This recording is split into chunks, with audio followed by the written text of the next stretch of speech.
ഇനി നിസ്കാരത്തിൻ്റെ റുക്നുകളാണ്. നിസ്കാരത്തിലെ റുക്നുകൾ 14 കാര്യങ്ങളാണ്. നിസ്കാരത്തിലെ ഒന്നാമത്തെ റുക്ൻ നിസ്കാരത്തിൽ നിൽക്കുക എന്നതാണ്. ഫർദ് നിസ്കാരങ്ങളിൽ നിൽക്കുക എന്നത് റുക്നാണ്. രണ്ടാമത്തെ കാര്യം നിസ്കാരത്തിൻ്റെ ആദ്യത്തിൽ തക്ബീറത്തുൽ ഇഹ്റാം കെട്ടണം. അല്ലാഹു അക്ബർ എന്ന് പറഞ്ഞുകൊണ്ട് തക്ബീറത്തുൽ ഇഹ്റാം ചൊല്ലണം. മൂന്നാമത്തെ കാര്യം ഫാത്തിഹ പാരായണം ചെയ്യണം. അത് റുക്നാണ്. ഉപേക്ഷിച്ചാൽ നിസ്കാരം ബാത്തിലാണ്. നാലാമത്തെ കാര്യം ഓരോ റക്അത്തിലും റുകൂഅ് ചെയ്യുക എന്നത് റുക്നാണ്. അഞ്ചാമത്തെ കാര്യം റുകൂഇൽ നിന്ന് ഉയരുക എന്നത് റുക്നാണ്. ഒരാൾ റുകൂഇൽ തന്നെ നിന്നിട്ട് ഇഅ്തിദാലിന്റെ പ്രാർത്ഥനയും ചൊല്ലി സുജൂദിൽ പോയാലോ നിസ്കാരം ശരിയായിട്ടില്ല, അവന് റുക്നാണ്, ഉപേക്ഷിച്ച് നിസ്കാരം ബാത്തിലാണ്.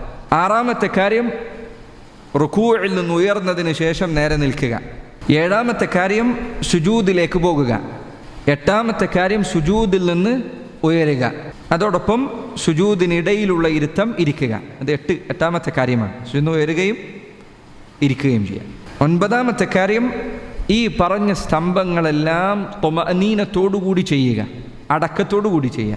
കോഴി കൊത്തുന്നത് പോലെ ഒരു റുക്ൻ അത് പൂർത്തീകരിക്കുന്നതിന് മുമ്പ് അടുത്ത റുക്നിലേക്ക് ചാടരുത്. പത്താമത്തെ കാര്യം അത്തശഹുദുൽ അഖീർ, അവസാനത്തെ തശഹുദ് റുക്നാണ്. അവസാനത്തെ തശഹുദ് 4 റക്അത്തുള്ള നിസ്കാരങ്ങളിൽ അവസാനത്തെ റക്അത്തിലും 2 റക്അത്തുള്ള നിസ്കാരത്തിൽ രണ്ടാമത്തെ റക്അത്തിലുമുള്ള തശഹുദ്, അതുപോലെ മഗ്രിബിൽ 3-ാമത്തെ റക്അത്തിലുള്ള തശഹുദ് റുക്നാണ്.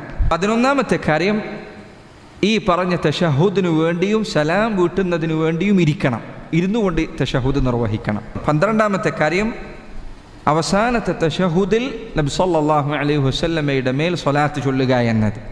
13-ാമത്തെ കാര്യം സലാം വീട്ടുക എന്നതാണ്. അതിൽ തന്നെ ആദ്യത്തെ സലാമാണ് റുക്നായിട്ടുള്ളത്, രണ്ടാമത്തേത് സുന്നത്താണ്. 14-ാമത്തെ കാര്യം ഈ പറഞ്ഞതെല്ലാം ക്രമത്തിൽ ചെയ്യുക എന്നതാണ്. ഒരാൾ ആദ്യം സുജൂദ് ചെയ്ത് പിന്നെ റുക്കു ചെയ്താലും നിസ്കാരം ശരിയായിട്ടില്ല. 14 കാര്യങ്ങൾ നമ്മൾ റുക്നുകളായി പറഞ്ഞു.